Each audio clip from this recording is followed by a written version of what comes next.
السلام عليكم ورحمة الله تعالى وبركاته. مرحبا بكم في قناة شهوات وحلويات جيان آية. إن شاء الله تكونوا على خير وبخير. في هذا الفيديو غادي نقترح لكم بريوات وبسيطلات صغار بحشوة اللي كتجي لذيذة، حشوة اقتصادية وكتجي رائعة. كنتمنى أنكم تجربوها وبطبيعة الحال مع طريقة الاحتفاظ بهم، كيفاش تقدروا تحتفظوا بهم هكا ما طايبينش. فإلا عجبكم الفيديو ما تنساوش تسجلوا اعجاب، تشتركوا في القناه بالنسبه اللي كيشاهد الفيديو لاول مره بالضغط على زر ابوني او اشتراك مع الضغط على الجرس باش توصلوا دائما بجديد وصفاتي. اذا على بركه الله غادي نبداو من المقادير. غادي نحتاجوا واحد بصله اللي تكون هكا مشلضه، اولا كديروا بصله خضاريه اولا بورون. عندي فيغميسيل، خديت هاد الباكيه اللي كتكون صغيره.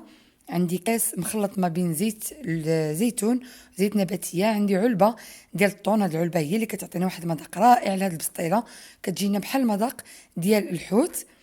وبالنسبه للقيمه عندي ملعقه ديال صوص حاره اولا هريسه، ملعقه صغيره من كركم اولا خرقوم، ملعقه صغيره من تحميره ولا بابريكا، نص ملعقه من البزار والقليل من الملح، ملعقه صغيره من سكينجبير.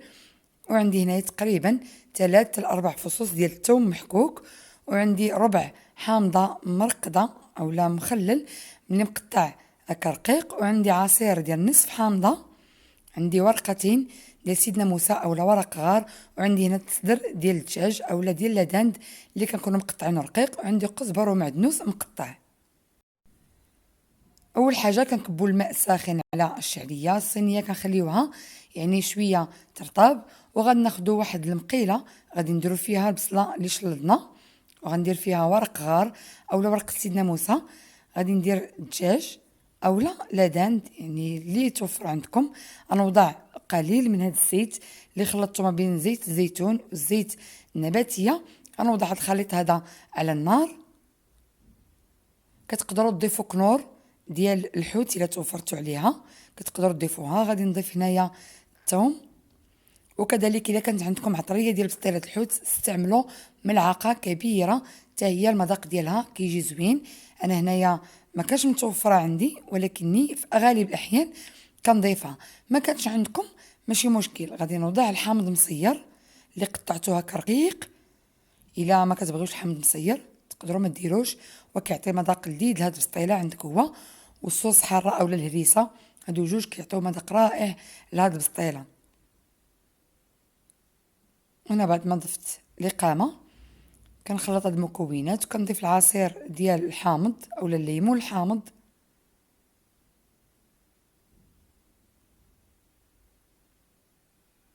نتوما كتقدروا تضاعفوا الكميه الا بغيتو ديروا اكثر.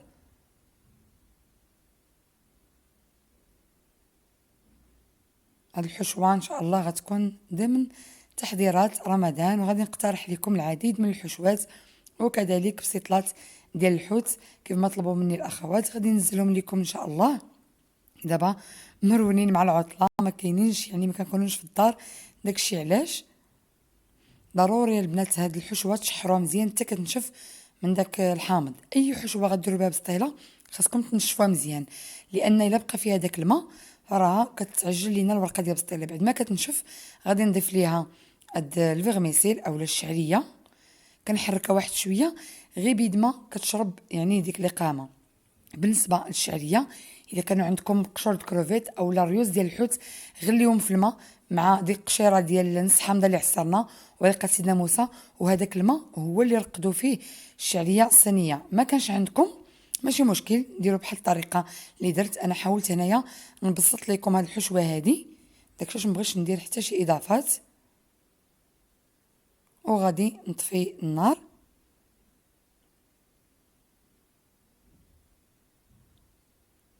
وهنا غادي نضيف قزبر ومعدنوس. تقدروا البنات تزيدوا شامبينيون اولا الفطر الا بغيتوا تزيدوا الفطر. فالا كان عندكم داك الاسود اللي خديتوه راه كدير قيله باكيه بشي 6 دراهم يعني داك كتبقى مرخص. كترقدوه في الماء مزيان ومن بعد كتشلوه كتقطعوه رقيق كديروه يتشحر ملي كتكونوا دايرين الدجاج ودايرين البصله. كذلك الا درتوا الاخر المعلب حتى هو كتصفيوه وكتغسلوه وكديروه يتشحر معاهم في الاول. ملي كنطفي النار عاد غادي نضيف ديك العلبه ديال الطون اللي كيف قلت لكم كتعطينا مذاق اللي هي رائع. فانا سبق لي حاطه لكم تقريبا بسطيلات تقريبا بهاد قريبين لهاد الحشوه هادي.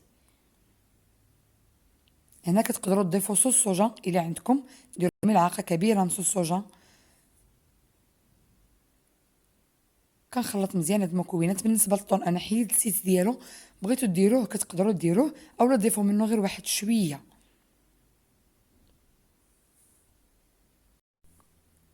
وغادي نمروا بعد ما كتبرد ديك الحشوه الطريقه ديال الطي. انا الحشوه ضفت ليها القليل من الفرماج، اللي بغيتو تضيفوه ضيفوه، بغيتو تستغناو عليه كيبقى لكم الاختيار. كناخذ الورقه كنقطعها، انا كنقطع على 4، يعني كندير هكا ربعه. هذه بالنسبه لي طريقه كتجيني سهله. وكناخذوا يا اما طبيسل اولا هذا القالب ديال الكيش اولا غطايه ديال القرعه كيف ما غنوريكم ان شاء الله في المرحله الثانيه. فغنحاول نوريكم العديد من الطيات. وكناخذ هنايا الاصفر البيض طربته دائما. غادي ندير الاصفر البيض. علاش كندير هكا بصبع البنات؟ يعني لان واخا تشوفوا عندي الشتاء، في الشتاء كنجربها كتهز ديال البيض بزاف، فكنفضل بصبعي كنهز غير القياس اللي غادي يلصق ليا الورقه ديالي. فاذا كانت عندي الورقه كبيره، انا هنا سخرت غير اختي، جبت الورقه الحجم ديالها متوسط. من الاحسن لك تقطعوا كربوعه، ديروا خذوا الورقه اللي هي كبيره. يعني الا كانت الورقه كبيره ما كنحتاجش نهائيا ندير حتى هاد صفر البيض. انما كيف قلت لكم هنا الورقه جاتني شويه صغيره، داكشي علاش كندير هاد صفر البيض، لان كما كتشوفوا دوك الجوانب ما كيوصلوش ليا حتى الوسط. ماشي مشكله غادي نقضي بها كيف قلت لكم. يعني الا بغيتو ديروا بهذه الطريقه ربوعه، خذوا الورقه اللي كتكون كبيره. كنظن الطريقه راه مفهومه. كنبقى كندهن هكا دوك التنيات بالبيض والورقه ديالنا، راني كندهنها في كل مره بالزيت، يعني كيف ما كتشوفوا ما كنديرش الزبده. الزبده داك الحليب اللي كيكون فيها كيخلي الورقه كتجينا شويه مرخيه. كنجمعها بهذه الطريقه. عاود درتها في الربع الثاني، كنبقى كنقادها هكا مزيان وكنحطها على جنب باش غادي نحضر واحده اخرى. هذه الاولى هي اللي كنت حضرت. هنا الا بغيتو ديروها في القرعه اولا في الغطايه ديال القرعه نوتيلا، حتى هي كتعطيكم عبر واحد. يعني تقدروا كاع ما ديروش لا الغطايه لا الطاوه ديال الكيش، انما هادو كيخليكم تمشيو عبر واحد. بالنسبه لي انا كنفضل انني نخدم بهاد الغطايه القرعه. كدير اما الكبيره اولا الصغيره على حسب اللي بغيتو. كندير كذلك داك الربع وكنبدا كنجمع هكا كنضغط مزيان ملي كندير الحشوه البنات باش كتاخذ لينا ديك الفورمه اللي هي دائريه. كنبقى هكا كندهن وكنلصق تماما بحال الطريقه اللي درت في المول ديال الكيش على هذا الشكل هذا. كنضغط مزيان وكنقلب كتحيد معنا بكل سهوله. وغادي نعاود ناخذ ورقه واحده اخرى وكنوضع ديك التنيات من التحت وكنبدا عاوتاني كنجمعها. انا هنا البسيطه درتهم صغار، ما كنكثرش الحشوه لان كيف قلت لكم الورقه ما عنديش كبيره.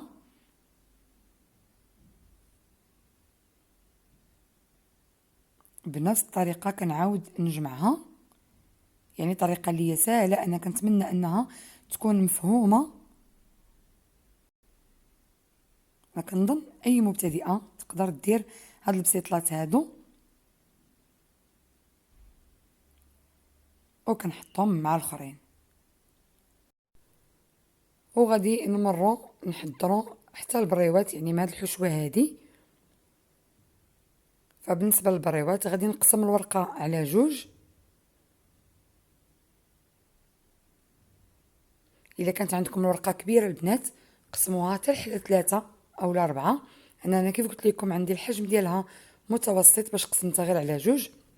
اذا كانت كبيره فانا كنقسمها على 4. يعني وكنبقى دوك الشرائط بهم كندير البريوات ديالي. هنا كنطوي يعني ديك الجناب على هذا الشكل باش يعني كنغلط شويه لان ما طويلاش ما يكونوش بزاف ديال اللفات.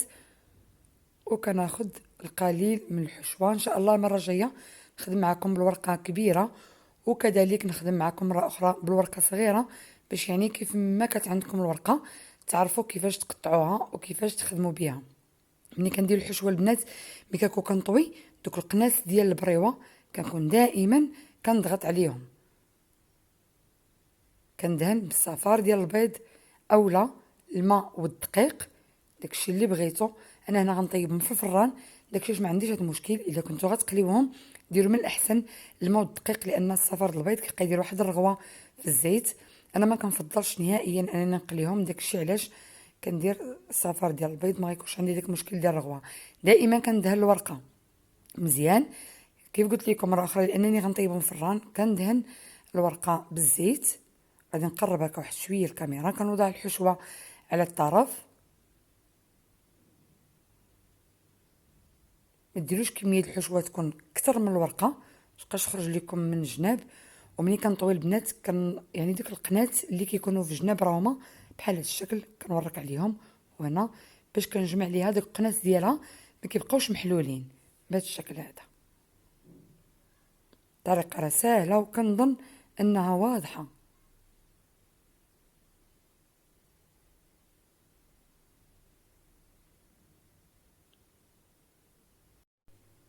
غادي نوريكم كذلك طريقه واحده اخرى واللي هي سهله الا بغيتو ديروهم تقريبا على شكل سيجار، لان هنا غادي نديرهم عراض واحد شويه. السيجار كيكون رق من هكا، انما الا بغيت ديروهم يعني حتى سيجار. انا علاش ما غاديش يجيني سيجار طويل؟ لان كيف قلت لكم عندي الورقه ماشي كبيره. خديت ربع كندهنو وكنضيف له ربع واحد اخر باش ما كنبقاش كل مره يعني نعاود من الاول. كندير هكا جوج.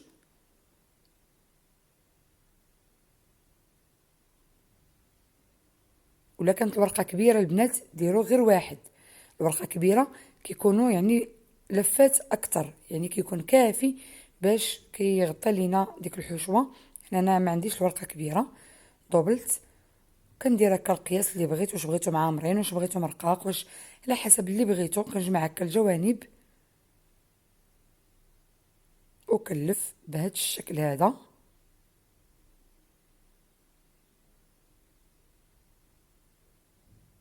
وغادي ندهن كذلك هاد الجناب هادو بالصفار ديال البيض باش غادي نلصق.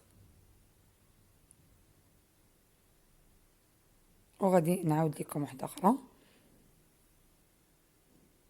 كنحلهم وكندهن دائما بالزيت.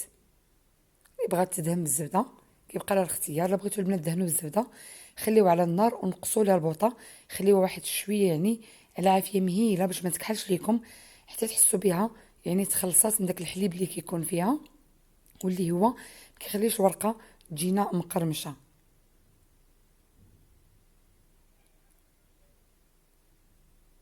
على هذا الشكل هذا.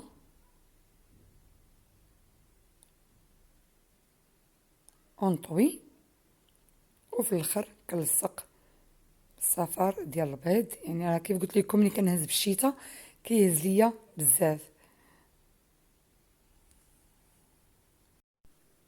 بعد ما كنكملوهم كاملين غادي نوريكم الطريقه اللي كندير باش كنحتفظ بهاد البسيطلات وهاد البريوات، يعني كيبقاو ليا مزيانين ملي كنجبدهم من الفريغو، ما كنلقاهمش لا تعوجوا ولا طرطقوا ولا حتى شي حاجه.